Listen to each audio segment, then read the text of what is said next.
Il était une fois un chou vert, tout aussi pommelé qu'il était auvergnat, fier de ses origines, comme tous ceux de cette terre rude et ingrate. Il était convaincu d'appartenir à la plus belle espèce de légumes, et désirait par-dessus tout s'ouvrir au vaste monde.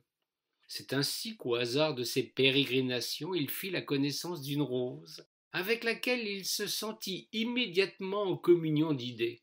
Une longue conversation débuta, durant laquelle ils en vinrent tous deux à se confier.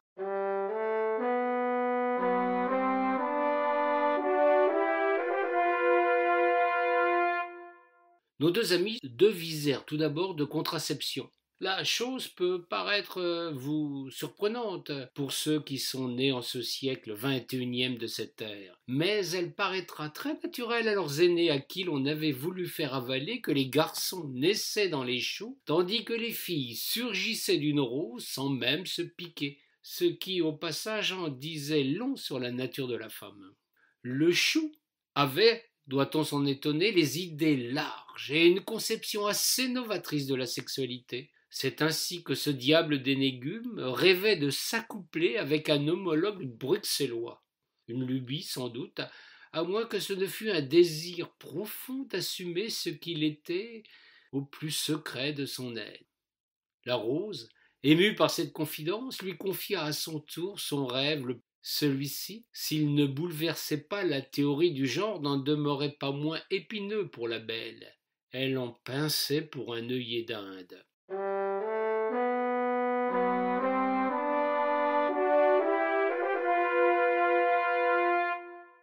Nos deux amis, forts de ces confidences, en conclurent que tous deux étaient confrontés à un problème qui les dépassait. Leurs désirs respectifs supposaient, pour qu'ils convolent, de pouvoir tout d'abord voyager pour trouver l'objet de leurs fantasmes respectifs. La question les laissait perplexes, chacun étant contraint par la nature à rester collé à sa terre. C'est alors qu'une cigogne, égarée semble-t-il en ce territoire, vint se poser non loin d'eux.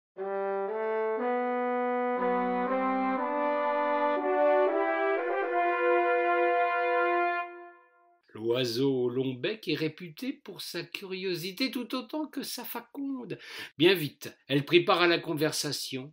N'était-elle pas, elle aussi, en lien de parenté avec tout ce qui concerne les sujets de natalité avec le chou et la rose? Elle s'autorisa donc à s'immiscer dans le débat.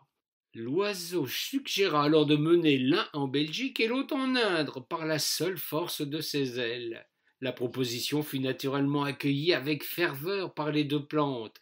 Quitter la terre, découvrir le vaste monde par la voie des airs, ce n'était rien moins qu'un rêve que jamais ils n'auraient songé à pouvoir matérialiser.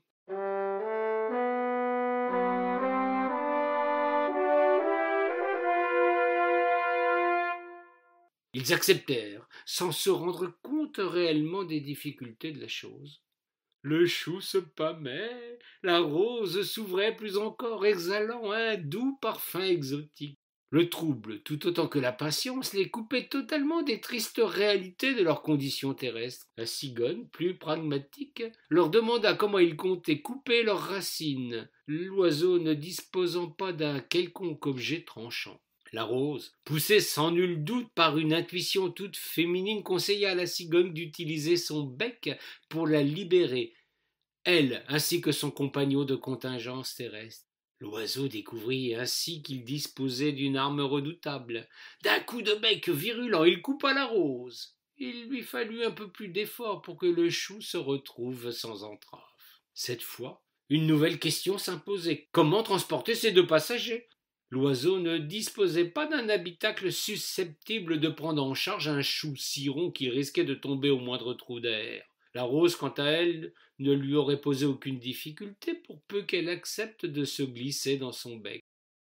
Hélas, la fleur avait émis le souhait de voyager en compagnie de son petit chou. La cigogne suggéra alors de prendre un panier d'osier et d'y glisser les deux compères. Si la proposition convenait à la fleur, elle déplaisait souverainement aux légumes. Il voyait en ce contenant un mauvais présage de nature à le faire passer à la casserole. La rose eut beau le rassurer, rien n'y fit. Le chou resta planté sur sa position. L'oiseau se rappela le temps glorieux où c'est à lui que l'on confiait la venue des enfants au monde. Il chargeait le chérubin dans un linge, un beau drap confortable et fort solide, fabriqué alors dans les multiples filatures alsaciennes. De plus, le chou et la rose y seraient plus qu'à leur aise. Il en fut décidé ainsi. La cigogne chargea donc le chou vert et la rousse d'éclose. Elle choisit de débuter son voyage par la Belgique. L'Inde était si loin, la rose attendrait son tour. Nos deux voyageurs s'embarquèrent et se levèrent confortablement dans du clèche, ce tissu traditionnel à carreaux rouges et blancs ou à rayures tissé en Alsace depuis le Moyen Âge, à base de lin ou de chanvre. L'envol se passa sans un nicroche. La suite fut délectable. Le chou et la rose étaient aux anges, se sentirent en affinité, si bien que chacun d'eux renonça à son projet initial.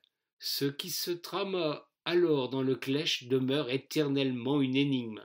La cigogne, devinant qu'il se déroulait quelque chose sous son bec, infléchit son vol, en bifurquant vers le Ponant. C'est du côté de Saint-Paul-de-Léon qu'elle déposa ses passagers, juste à l'instant où la rose mit au monde un enfant.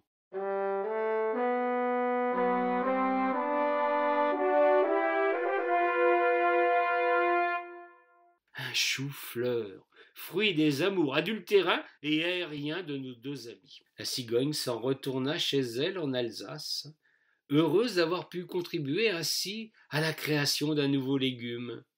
La rose avait un cœur d'artichaut. Elle ne resta pas fidèle à son chou vert. Qu'importe, elle avait mis au monde une nouvelle lignée qui désormais se passerait d'elle pour fleurir sur les étals de nos marchés. J'espère que cette histoire ne vous laissera pas sur votre faim. Elle est née d'un voyage au pays des cigognes. Bon appétit à tous.